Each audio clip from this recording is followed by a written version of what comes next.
What's happening, guys? This is Mike's Little Dragon channel. As I had mentioned earlier, I was going to do a famous first appearances, and I did Cable earlier today, and I had this copy of True Believers, which is a reprint of New Mutants 98, which is the first Deadpool up here, and so I figured that I would go ahead and do Cable this morning. I'll do Deadpool tonight, and do a quick little breakdown of his first appearance. This cover here, it's got Deadpool on it, Gideon, Domino. All three of these are creations that Rob debuted in this issue here. Deadpool being the most famous of those three. And if you add Cable, he's been more famous than Cable has as well. One of the things that Rob had talked about on his podcast is that he needed breakout characters for Deadpool, and the most popular characters at the time in Marvel were Punisher, Spider-Man, Wolverine. So what he needed was guys that fit that mold, not just like a country boy high flyer like Cannonball, or mall rat kid like Boom Boom. So that was basically his way of introducing Cable and Deadpool into the series. With Cable, you had a mysterious guy with guns, kind of like someone whose origin you didn't know, had a lot of mystery about him. So you had kind of like the Punisher, Wolverine combination here with Cable, and then with Spider-Man being the other guy that he references who is super popular. You had Deadpool kind of fitting that mold as a wisecracker,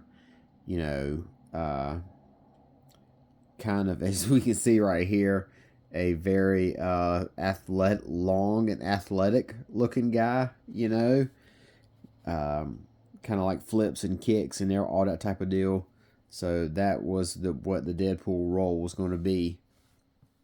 So using those three characters as inspiration, he gave us these two, and today we're going to be looking at first Deadpool, New Mutants 98. So we'll skip right to the Deadpool stuff. We're not going to get into Gideon right here, or any of the other stuff that's going on in this book. But this is a really cool double page scene. I do kind of dig that.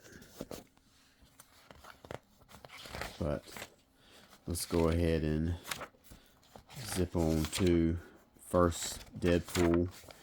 So we see that basically Sam and Cable have been doing this training session. Then we see this boom, boom, boom. I guess that's how that sound goes. Cable's knocked back reeling, and boom, here he is. Very first appearance. Deadpool, Merc with a mouth. We see him here. He's got his trademark little funky word balloons. We see the Spider-Man type face right here, with the little eyes, the big circles right there. So then he's got the swords on the back, and we kind of get a little bit of the attitude, that Deadpool has, that non-stop talking, as they call him, the Merc with a mouth. So we see he's a lot different, a lot more of a wisecracker than a lot of the other villains we've seen up till now. You know, I'm trying to think if there was a X-Men or Marvel villain who had this type of attitude, you know, this sort of wisecracking. Normally, that's the type of stuff is reserved for superheroes, not villains. But I can't really think of any off the top of my head right now. Not in the Marvel universe. You know, maybe Arcade. You know, he was a kind of like a showman or whatever, but he wasn't. He talked a whole lot, but that was mainly just because he was running a game show essentially, or Mojo maybe, but even still. So we kind of see our Deadpool. He's got some guns. He's got some knives. He gets blasted right here by Cannonball. We don't see a whole lot of, mention of his healing factor in this issue. We don't see the real level of violence that Deadpool gives us now. But, then again, this was a kind of a different time period in comic books. So, like, if you were to take, look at it. He's throwing basically like silly string on Cannonball. It's like he's tying him up with that type of, what does he call it? A neural disruptor net.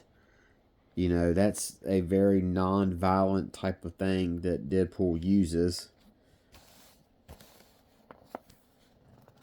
And that's not something we expect out of him now in this modern type of Deadpool. Get out of here. And he tries it again. He throws it on Richter. So he's used it twice. Like I said, we don't really have any of the knives and the stabbings and the overt gunplay that we do now. But the non-stop talking, the look, the costume and everything. And they've got him tied up right here. But right here in this scene, they don't have the funny word balloons, which I can only imagine that's just some sort of typo. But he is basically all here. The Deadpool that we have now on screen, he is basically here. He has not become as, over the top silly and sexual and as violent as he is now, but more or less he is, as we get him right here, he's, basically the same character. So, and as Rob has said, he created Deadpool, and he gets, I want to say it was 5%. He gets 5% off of every piece of merchandise, and that's basically his royalty deal for Deadpool and Cable and Domino and everyone else. Gets 5% off of everything that's sold. So all those merch, Rob gets 5% off of that. And he has said that Marvel / Disney wanted to buy him out of that contract, and he said, no dice.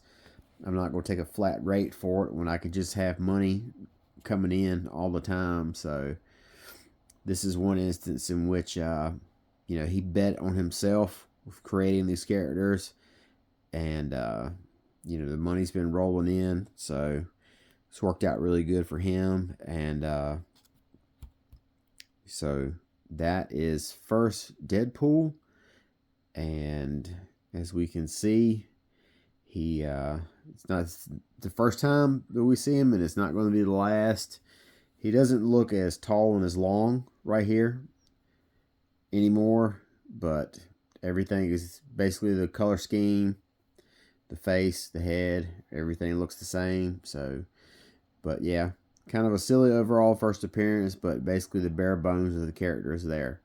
So until next time, we will talk to you guys later. Have a good night. Bye bye.